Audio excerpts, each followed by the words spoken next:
सगियों लॻ अब्दुल करीम खरल में बल्दियाती इलेक्शन के हवाले से पीपी पारां नामज़द रईस अली गुल कल्होड़े जा यूसी अंदर तूफ़ानी दौरा। यूसी अब्दुल करीम खरल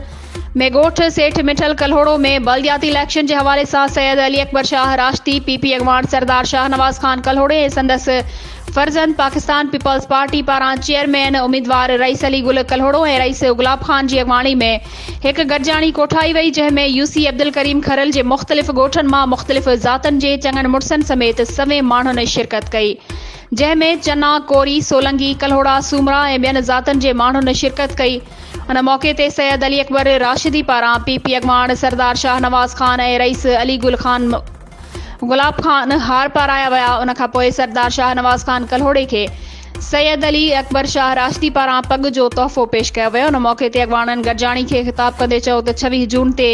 तीर ते ठप्पो हणी रईस अली गुल कल्होड़ो के कामयाब करे इहो साबित कंदा त पाकिस्तान पीपल्स पार्टी अवामी पार्टी आहे, उनखे केर बि हाराए नथो सघे।